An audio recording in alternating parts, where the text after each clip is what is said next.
My name is Daniel Foster, and I'm about to tell you about the night I walked into a 500-person gala in my janitor's uniform and destroyed 2 lives built on lies. But first, please, I need you to do something for me. Like this video and listen to my story till the end. Let me know which city you're listening from. That way, I can see how far my story has traveled. Because what happened to me, it could happen to anyone, anywhere. I was 62 years old, standing in that ballroom, and I said the words I've been holding inside for 9 years. I own this building. I own the medical plaza where you park your cars. And I've known about your affair for 9 years. The silence. Oh God, the silence was deafening. 500 people in evening wear, champagne glasses frozen halfway to their lips, all staring at me like I just announced the end of the world. My wife Rebecca's face drained of all color. She looked like a ghost standing there in her silver gown. Dr. Ryan Matthews, the man she'd been sleeping with for nearly a decade, looked like someone had punched him straight in the stomach. And me? I was just getting started. But let me take you back. Let me tell you how a 62-year-old school janitor became the man who brought down Toronto General Hospital's golden couple. This story really begins 9 years earlier, when I was 53 years old. I worked maintenance at Riverside Elementary back then. Not glamorous work. I'll be the first to admit it. I fixed leaky faucets, unclogged toilets that kids had stuffed with paper towels. Kept the ancient boiler running through those brutal Canadian winters. But it was honest work. Good work. And I took real pride in it, making sure those kids had a clean, safe place to learn. Rebecca worked as an administrative assistant at Toronto General Hospital. We'd been married 28 years by then. 28 years. We had 2 kids, Emma and Joshua, both in their 20s and doing well for themselves. Emma was finishing her nursing degree, and Joshua was working as a paralegal. We had a nice house in Scarborough, nothing fancy, but it was ours. Paid off. Life was good. I thought life was good. Then Rebecca got pregnant. I remember the day she told me like it was yesterday. I was genuinely happy, honestly. Maybe a bit surprised, sure. We were both in our 50s. But stranger things have happened, right? My own mother had my uncle when she was 47. Rebecca seemed nervous about it. But I figured that was natural at our age. You worry more about complications. And all that. Little Lily was born 8.5 months later. Premature, Rebecca said. Had to stay in the NICU for a week. I was working double shifts that month because the school district was short-staffed, so I couldn't be at the hospital as much as I wanted to be. I felt terrible about it. What kind of father can't be there when his daughter's fighting for her life in an incubator? Rebecca's new boss, Dr. Ryan Matthews, was very supportive during that time. She told me he made sure she had the best care, the best doctors.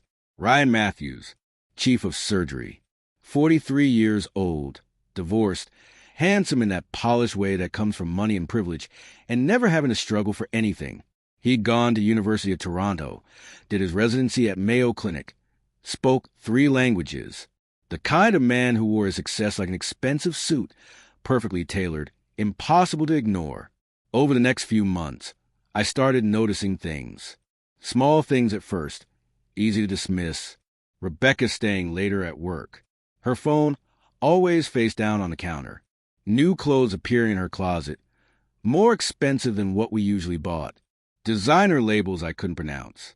When I asked about it, she had an answer ready. I got promoted to administrative coordinator. Daniel, I need to look the part. You understand, don't you? And I did understand. Or I thought I did. Then came the bigger changes, the ones I couldn't ignore. She started talking differently, using medical jargon I didn't understand, making comments about advancement and professional development, and increasingly making comments about my job. Daniel, she said one night at dinner, baby Lily sleeping in her bassinet next to the table, have you ever thought about doing something more? More. I was confused. More what? More ambitious, more professional. I set down my fork carefully. I have a profession, Rebecca. I'm a maintenance engineer. She laughed, but there was no warmth in it. No love. You're a janitor, Daniel. There's a difference. I let it go. You know how marriage is. After 28 years, you learn to pick your battles. You learn when to let things slide. But God, it stung. It stung like alcohol on an open wound. The comments continued after that. Little cuts, here and there, slowly bleeding me out. Dr. Matthews says people who settle for less teach their children to do the same. Dr. Matthews says ambition is what separates successful people from everyone else. Dr. Matthews this, Dr. Matthews that. I'm not a stupid man. Despite what Rebecca was starting to imply, I knew what was happening, or at least I suspected. But I also knew that throwing around accusations without proof would just push her further away, further into his arms. So I watched, and I waited. Do you think I was wrong to wait? Would you have confronted them immediately, or would you have done what I did?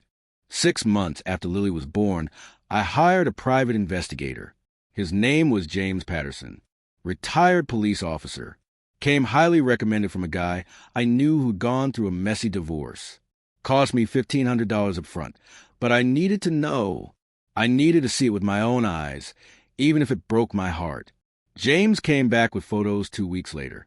We met at a coffee shop in the East End, far from anywhere Rebecca might see us.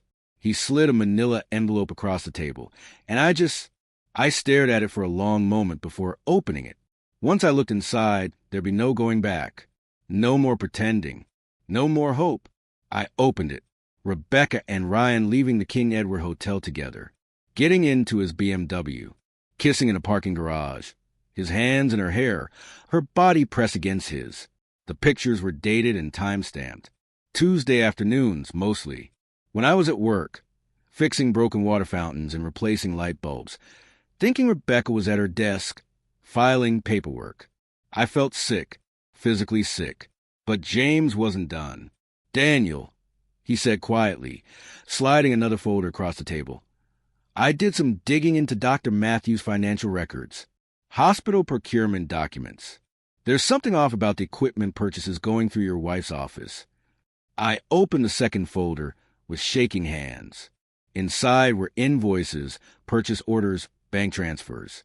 Hundreds of thousands of dollars flowing through Rebecca's department for medical equipment that, according to James' sources inside the hospital, had never actually arrived. Equipment that didn't exist. They're embezzling. James said, his voice barely above a whisper. Dr. Matthews is approving purchases from shell companies he controls. Your wife is processing the payments. They're splitting the money. I sat there, coffee going cold in front of me, staring at the evidence. My wife wasn't just cheating on me. She was a criminal. She was stealing from a hospital, from sick people, from the very system meant to save lives. There's one more thing, James said. He looked uncomfortable, like he didn't want to say what came next. Daniel, I think you should get a DNA test for Lily. The world tilted. I did the test that week. Took Lily's pacifier while she was sleeping. Sent to a private lab along with a cheek swab for me. The results came back 10 days later. 0% probability of paternity. I sat in my truck in the Riverside Elementary parking lot, engine off, heat slowly draining away, reading that report over and over and over. 0%. Lily, my baby daughter, the child I've been getting up with at night, changing diapers for, singing to sleep, teaching to smile. She wasn't mine. She'd never been mine. The affair had been going on for at least 9 years, probably longer. Lily was 8.5 months old, born premature. The math worked perfectly if Rebecca had gotten pregnant right after starting her new position under Dr. Matthews. Under him in more ways than one, apparently. A lot of men would have confronted their wives right then. Hired lawyers. Filed for divorce. Scorched earth. Burn it all down. Salt the ground so nothing would ever grow there again. But I'm not most men. I'm patient. I'm methodical. And I was raised to finish what I start, to do it properly, to do it right. See, there's something I'd never told Rebecca. Something I'd never felt the need to mention because, honestly, it never seemed relevant to our life together, to who we were as a couple. I own property. A lot of it. My grandfather came to Toronto from Hong Kong in 1968, with almost nothing in his pockets. He worked in restaurants, saved every single penny, lived in a basement apartment with 5 other men, and he bought a small commercial building in what was in a rough part downtown. Everyone thought he was crazy, but my grandfather was smart. He held on to the tough years, through the crime and the poverty. And when the neighborhood gentrified, when the artists moved in, and then the coffee shops, and then the condos, that building was worth 10 times what he'd paid. When he died, he left it to my father. My father bought 2 more buildings. When he passed, he left everything to me, his only son. I'd been quietly managing these properties for 15 years, reinvesting the rental income into more real estate. I now own 7 commercial buildings in Toronto and the surrounding area. One of those buildings housed Toronto General Hospital's main administrative offices. Another contained their off-site medical supply warehouse. A third held the medical plaza where staff, including Dr. Ryan Matthews, leased office space for their private practices. Rebecca knew I owned some property. She thought it was a duplex I rented out for extra income. She'd never asked for details, and I'd never volunteered them. Why would I? She was increasingly embarrassed by my janitor job. Can you imagine how she'd react to knowing her simple husband was actually quite wealthy? It would complicate things. She might want access to the money for the wrong reasons. So I kept it quiet. The buildings were held under a corporation managed by a property management company. The income went into accounts Rebecca didn't know existed. I still worked as a janitor because I genuinely enjoyed it. Kids need someone who cares about their environment, about their safety. I like being that person for them. But now, sitting in my truck with evidence of my wife's betrayal and crimes, I realized my secret gave me something powerful. Leverage. Have you ever kept a secret that completely changed how people saw you when it finally came out? What happened? I spent the next 8 years planning. Yes, you heard me right. 8 years. Some of you might think that's crazy, that I wasted 8 years of my life. But rushing this would have been stupid, and whatever Rebecca thought of me, I'm not a stupid man. First, I made copies of everything. James' photos, the financial documents, the DNA test results. I stored the originals in a safety deposit box at a bank different from where Rebecca and I had our joint accounts. Then I made digital copies and stored those in 3 separate locations. I wasn't taking any chances. Second, I hired a forensic accountant, quiet guy named Martin, specialized in healthcare fraud. I paid him very well to dig deeper into the embezzlement scheme. Over 3 years, Martin documented over $800,000 that Rebecca and Ryan had stolen from the hospital. He tracked it to offshore accounts in the Cayman Islands, to shell companies with names like Advanced Medical Solutions and Premier Healthcare Equipment, to cash withdrawals at banks I'd never heard of. Third, I documented the affair, not just the photos James had taken, but hotel records going back years. Credit card statements showing charges at the same restaurants, the same hotels, always on Tuesday afternoons. Phone logs showing thousands of calls and texts between their personal numbers. I built an airtight timeline of their relationship, month by month, year by year. I even found a hotel room they used most frequently, the Windsor Arms, room 612, every Tuesday afternoon for 7 years. 7 years. The same room, like it was their second home, their little love nest built on lies and stolen money. Fourth, I secured my assets. I transferred full ownership of all my properties into irrevocable trusts, named Emma and Joshua as beneficiaries. Made absolutely sure Rebecca couldn't touch them in a divorce. Couldn't claim she deserved half of what my grandfather and father had built, what I'd carefully managed and grown. Fifth, I made sure Emma and Joshua knew the truth. I told them when Lily turned 6 years old enough that they'd start noticing she didn't look like either of them, didn't have any of our family features. They were angry at first, hurt, betrayed, just like I'd been. But ultimately, they were supportive. "Whatever you need to do, Dad," Emma said, hugging me tight, tears streaming down her face. "We're with you. We'll always be with you." And finally, I waited for the perfect moment. That moment came in October, 8 years after I'd first hired James. Toronto General Hospital announced their annual fundraising gala. Rebecca, who climbed the ranks to hospital administrator over those years, was receiving the Healthcare Leadership Award. 500 guests, media coverage, the hospital's entire board of directors, all the major donors, the city's elite, and Dr. Ryan Matthews was giving the introduction speech. I got the invitation in the mail 6 weeks before the event. Daniel Foster and guest, it read. Rebecca hadn't even mentioned it to me. Hadn't even told me she was receiving an award. Oh, that, she said dismissively when I asked about it, barely looking up from her phone. It's a work thing. You probably want to go anyway. It's formal. Lots of medical people. You'd be bored out of your mind. I'd like to support you, I said quietly. She looked at me with barely concealed annoyance, like I was a child asking to come along to an adult event. Fine, but try to look presentable. It's black tie. Black tie. I didn't own a tuxedo, and I knew Rebecca was hoping I'd use that as an excuse not to come. Instead, I said I'd come straight from work. No time to change. Her face fell, but she couldn't really argue without admitting she didn't want me there. The week before the gala, I made my final moves. I contacted the hospital's board of directors through my lawyer, sent them a package containing executive summaries of the embezzlement evidence, the affair documentation, and the DNA results. I requested an emergency meeting for the evening of the gala before the event started. I contacted the Crown Prosecutor's office. In Canada, criminal cases are handled by the Crown, not private lawyers. I provided them with all of Martin's financial documentation, every bank transfer, every fake invoice, every fraudulent transaction. They opened an investigation immediately, and I filed for divorce. Had Rebecca served with papers at her office the Monday before the gala. She called me within 10 minutes, absolutely furious. Are you insane? She shrieked into the phone. Filing for divorce 3 days before my award ceremony? 3 days, Daniel. I thought the timing was appropriate. I said calmly, my heart pounding in my chest. This is because I said you were embarrassing me at hospital functions, isn't it? God, Marcus, grow up.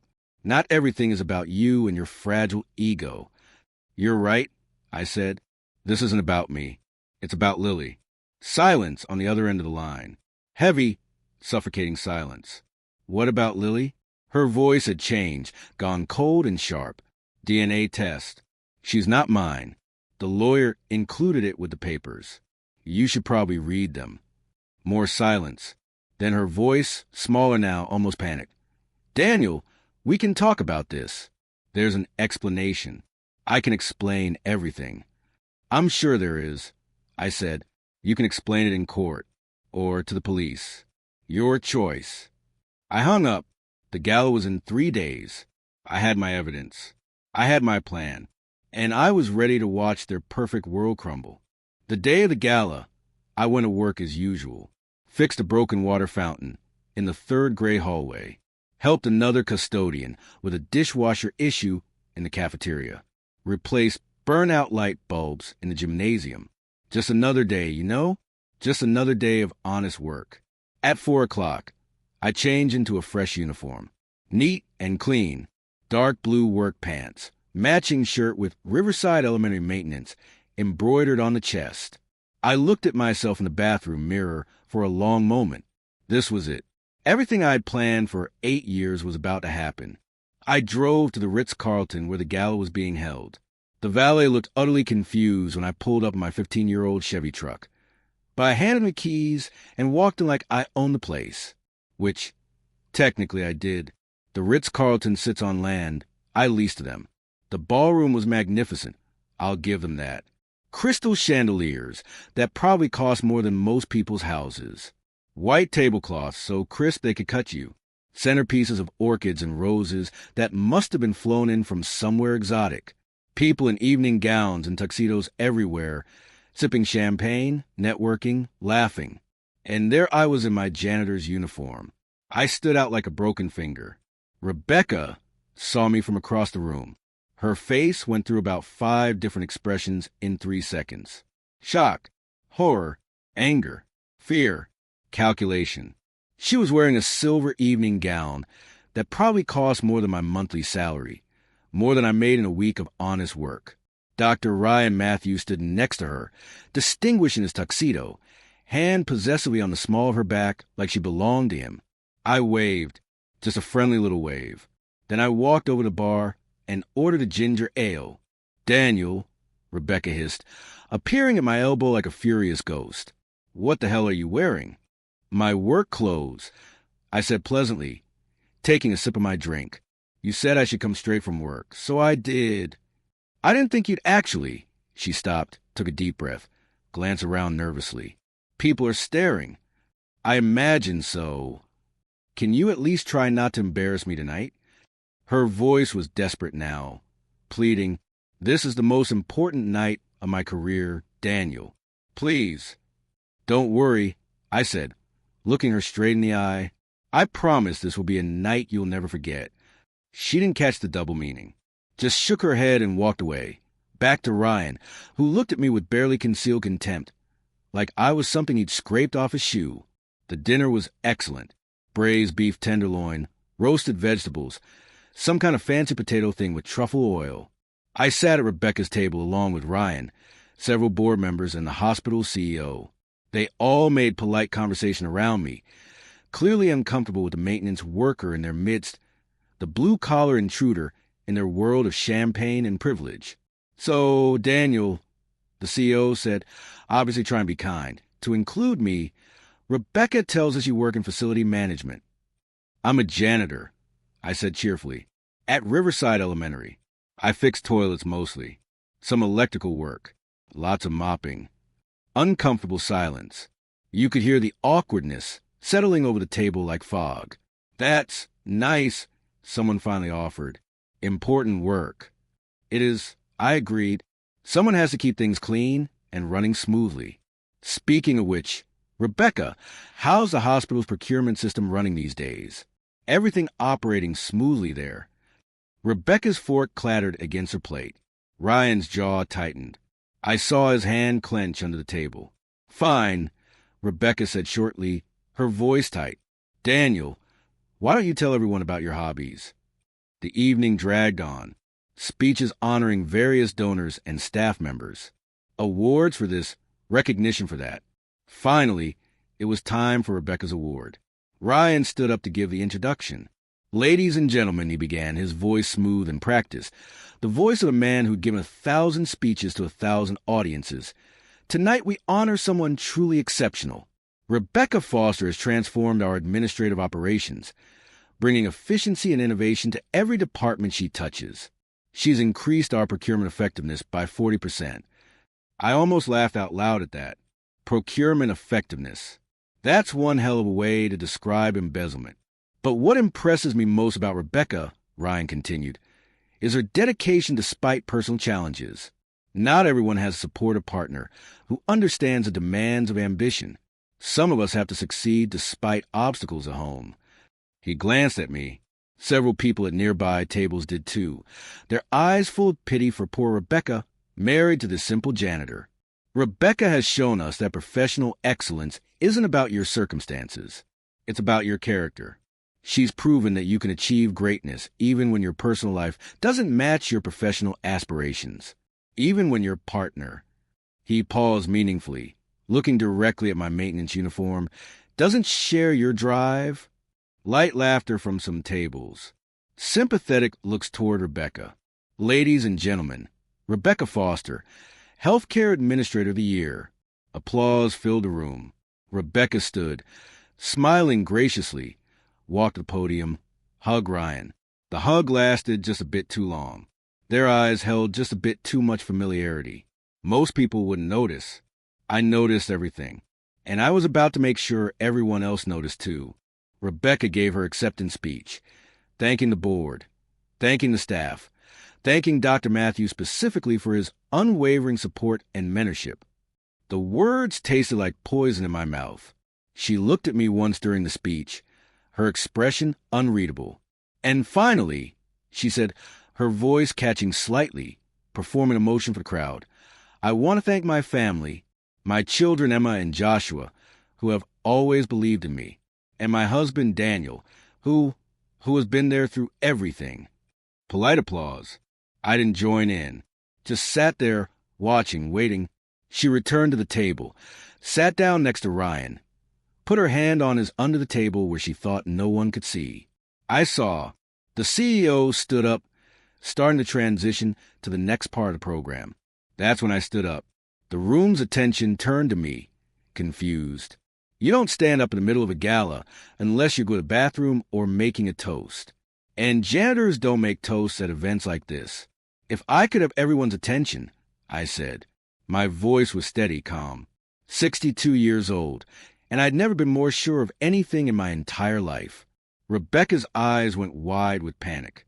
Daniel, what are you? Thank you, Dr. Matthews, for that interesting introduction. I continued, ignoring her completely. You're right that Rebecca has faced challenges, personal obstacles. And you're absolutely right that she succeeded despite her circumstances at home. Some confused looks. Ryan was frowning now, uncertain where this was going.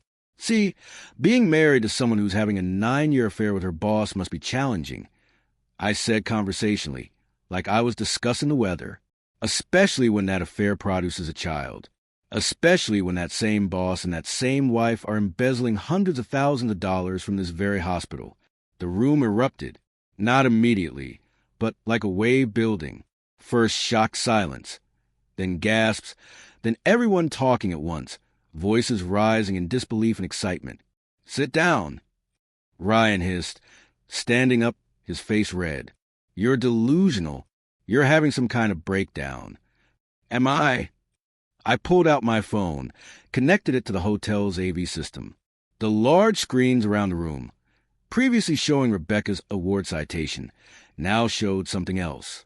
Photos, timestamp dated, Rebecca and Ryan entering and leaving the Windsor Arms Hotel, kissing in parking garages, holding hands in restaurants, their faces clearly visible in every single one. These photos span 9 years, I continued, my voice carrying across the stunned silence. I have hundreds more, along with hotel records, credit card statements, and phone logs. Would you like me to show those too? Rebecca had gone absolutely white, like all the blood had drained from her body. Daniel, stop this. Please. I also have these. The screen changed. Financial documents, bank transfers, shell company registrations. $847,000 to be exact. Stolen from this hospital through fake medical equipment purchases. The money went to offshore accounts controlled by Dr. Matthews and processed by my wife. The CEO was standing now, along with several board members. The hospital's legal counsel was frantically making phone calls. That's defamation, Ryan shouted, his composure completely shattered. Those documents are fabricated. I'll sue you for everything you have. They're not fabricated, I said calmly. The Crown Prosecutor's Office already has copies. They've been investigating for 3 weeks. I believe you'll both be arrested soon. Criminal fraud, theft over $5,000, breach of trust. The charges list is quite extensive. I looked at Rebecca. She was crying now, mascara running down her face. The carefully crafted image of success crumbling in real time. And finally there's this. The screen changed one last time. A DNA test result blown up for everyone to see. Lily, our 8-year-old daughter, is mine. She's Dr. Matthews' child, born 9 months after Rebecca started her new position under him. Under him in every sense of the word. Interesting timing, don't you think? The room was in complete chaos now. Reporters taking photos. Board members conferring urgently. Security moving toward me, uncertain what to do. Now, Dr. Matthews mentioned that Rebecca succeeded despite her circumstances at home.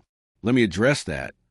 I looked around the room, made eye contact with as many people as I could. It's true, I'm a janitor. I fix toilets, unclog drains, keep boilers running.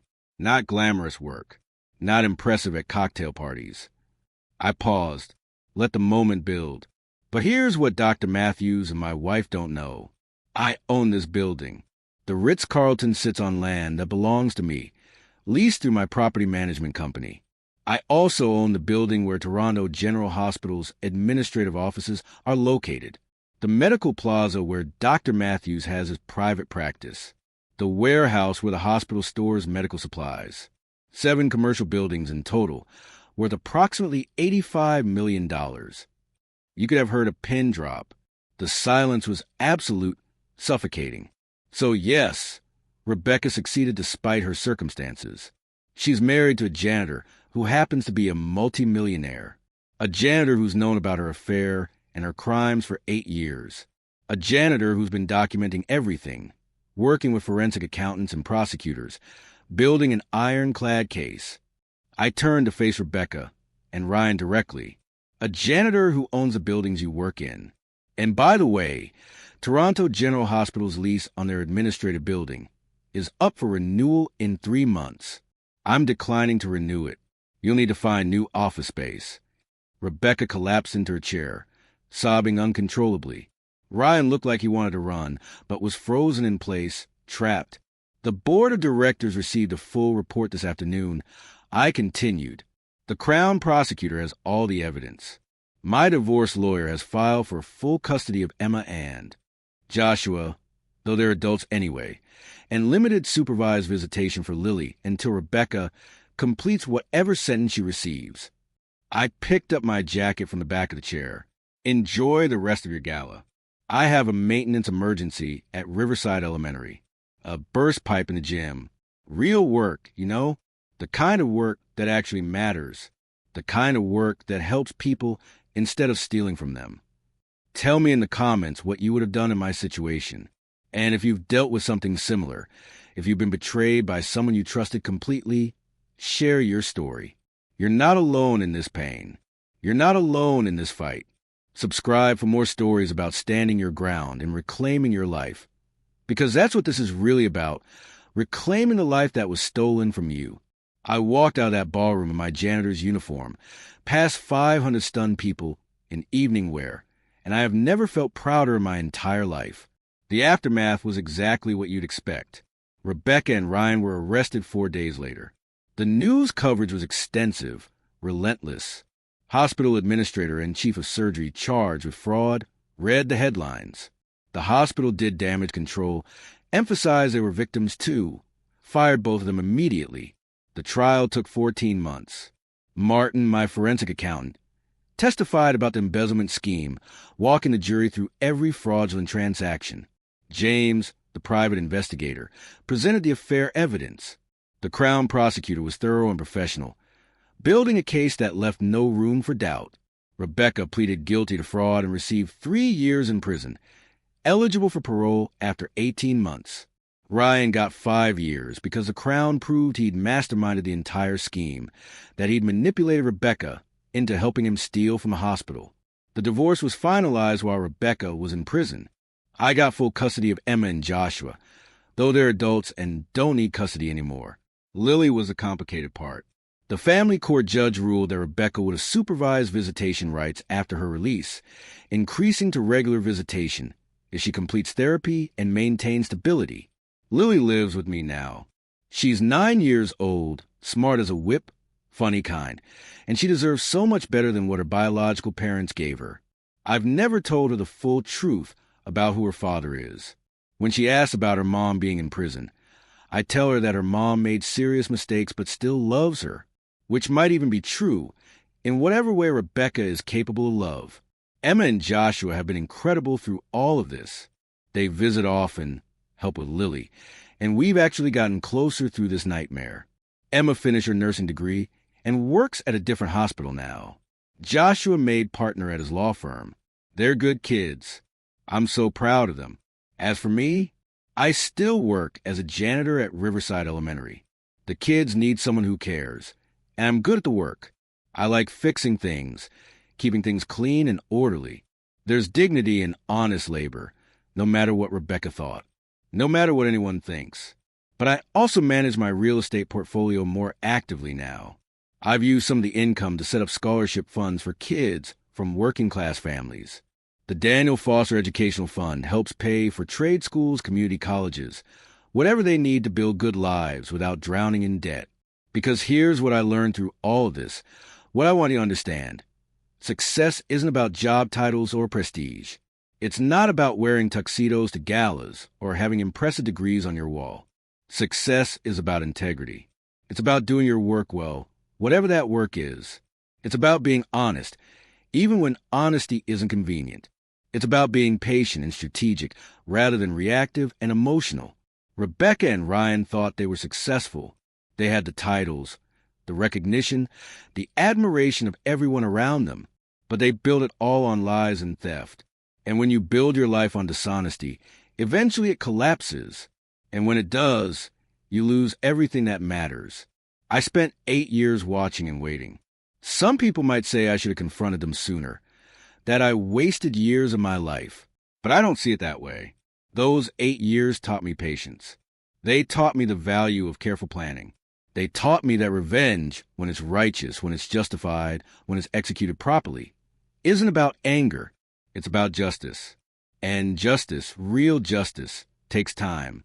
There's another lesson, too, one I hope Lily learns as she grows up. People will judge you based on surface appearances. They'll see your work clothes or your job title and make assumptions about your worth. Let them. The opinions of shallow people don't matter. What matters is who you actually are when no one's watching. Your character, your integrity, your actions. Those are the things that define you. I'm 62 years old now. I fix broken things at an elementary school. I own buildings worth tens of millions of dollars. I raised 3 kids, even though one isn't biologically mine. I exposed criminals and brought them to justice. I did it all by being patient, methodical, and honest. And you know what? I sleep perfectly fine at night. Can Rebecca say the same? Can Ryan? That's the real measure of success. Not awards or recognition. Not evening gowns and champagne. But being able to look yourself in the mirror and know you did the right thing. Even when it was hard. Even when it took years. Even when everyone underestimated you. They called me just a janitor. Turns out that janitor owned the buildings they worked in. That janitor took them down legally and completely. That janitor taught his children about real integrity, about real strength. Not bad for someone who fixes toilets for a living. If you're ever in a situation where people underestimate you, where they judge you by your appearance or your job rather than your character, let them. Use their assumptions against them. Be patient. Be strategic. Build your case methodically. And when the time is right, show them exactly who they were underestimating. Trust me, the look on their faces makes every moment of patience worth it.